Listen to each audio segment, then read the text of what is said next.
Hello, welcome to Donegal County Museum. My name is Judith and I'm the curator of the museum, and I'm going to take you on a tour of our first floor gallery exhibition.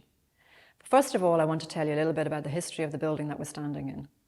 The museum is based in what was once part of a Letterkenny workhouse, which was built in the middle of the 19th century. So the building that we're standing in was once the reception block of the workhouse, which is where people coming to the workhouse first entered the building. It's also where the master and the matron of the workhouse had their offices, and also where the board of guardians who ran the workhouse held their meetings. The main workhouse building was then at the rear of the building that we're currently standing in, but it was demolished in the 20th century to build the Garda station that now stands there. So the building that we're in dates from around the 1840s. The museum began here in around 1989, and then we built an extension in 1992. So what we do here in the museum is we use artifacts and archives to tell the story of the history of Donegal, from the Stone Age right up to the present day, because basically yesterday is history. And so we tell that story using the objects in the collection and allow people to explore and examine the history of the county.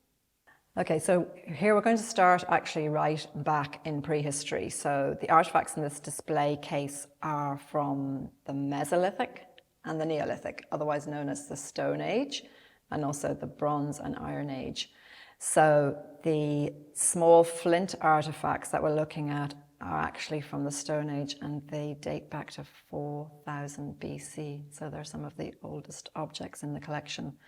And what you can see here are blades made from flint, and also what we call scrapers. And these would have been used as tools by people in the Stone Age, would have been useful for hunting, and also for then, once you have killed your deer or your rabbit, preparing it, because they used every bit of the animal. So they would have eaten the meat and then used the skins for clothing, but also for blankets and on their homes as well.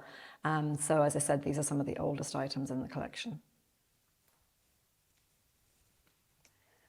So here we've kind of skipped a few centuries and we've moved up in the 20th century, but these items are of particular interest because they relate to the Oatfield Confectionery Company.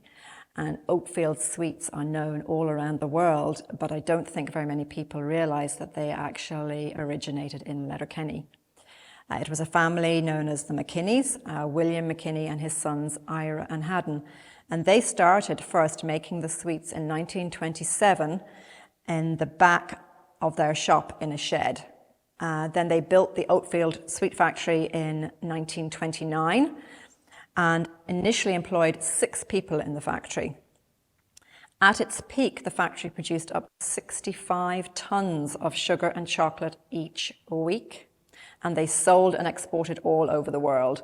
And they're famous in particular, as you can see here, for Eskimo mints, winter easers, and particularly what people will remember are the emeralds. And you can still buy Oatfield sweets around the world, but they're no longer manufactured in Letterkenny. The factory closed in May of 2012.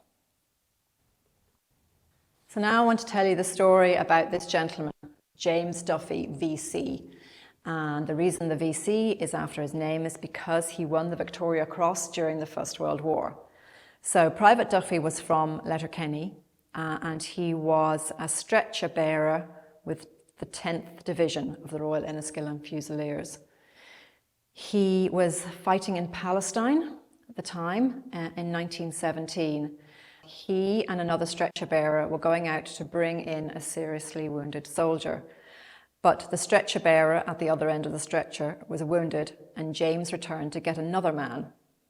Unfortunately, this relief stretcher bearer was killed, so James was on his own out on the battlefield with an injured stretcher bearer and an injured soldier. So what he did was he carried the 2 men back by himself back to the casualty clearing station and saved their lives. And because of that, he was awarded the Victoria Cross, which is the highest award for bravery. It's for what they call most conspicuous bravery. And he's the only man from Donegal to have won the Victoria Cross in the First World War.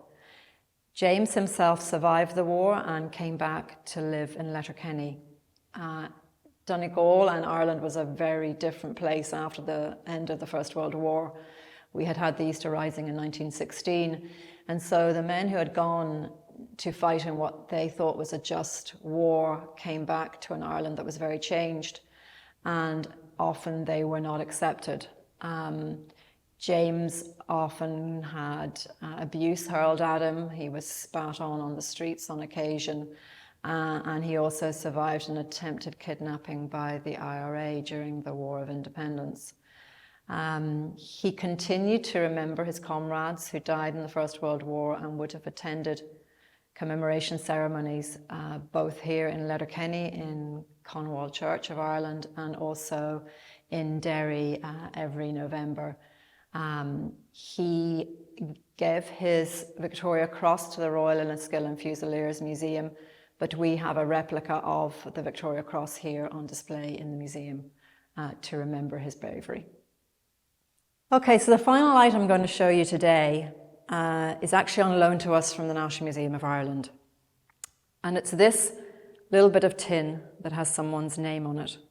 It says N. McGillivregia Fymore, which is the name of a gentleman called Niall McBride in English, or Neil McGillivregia in Irish, and he was from a place called Fymore here in Donegal. Now, Neil McGillivregia used to drive a horse and cart. Basically, that was his job. He would transport items for people, things for shops, etc. He was also a Gaeilgeoir and he loved the Irish language. And this was at a time when Irish was not the official language of the country. This is pre-independence. But he was very keen to have his name in Irish on his cart so everyone would know who he was. So he asked a friend of his called Andrew McIntyre to make a nameplate for him. So this is the nameplate that he made. As I said, it says N. McGillivregia Fymore. It's very simple, and he put that on his cart. Now, unfortunately, it was illegal at the time to have your name in Irish over your business or on your business. So he was stopped by the RIC and he was fined 15 shillings at the court, Dunfanaghy Petty Sessions. But he wanted to argue against the fine, but he didn't know how to do that. So he contacted his friend, Andrew McIntyre, who had made the nameplate, and he asked him, did he know of anyone who might be able to represent him in court? As it happened, Andrew was a musician, and he had recently been playing music at Marble Hill House and had met a gentleman who was training to be a barrister, and he thought, well, that's a friend of mine. I'll ask him to represent Neil McGillivregia in the court. And that friend of Andrew's was actually Patrick Pearse, who subsequently went on to lead the Easter Rising in 1916, to read the Proclamation of Independence from the steps of the GPO, and then to be executed following the Easter Rising.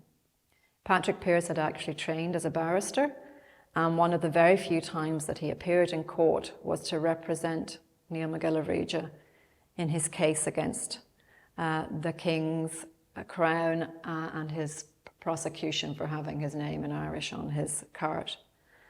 Unfortunately, they lost the case.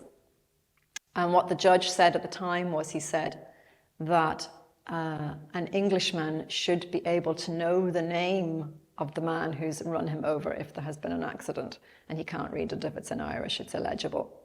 So unfortunately the fine stood and they lost the case. It was one of many cases taken at the time in trying to promote the Irish language as becoming an official language of the state, and that happened subsequent to our independence. But this very small kind of what you might call insignificant item, which is just really a bit of tin with someone's name painted on it, has links to not only a story of importance in Donegal, but to a story that's of importance at a national level, and to Patrick Pearse, who, as we all know, fought for Irish independence and lost his life as a result.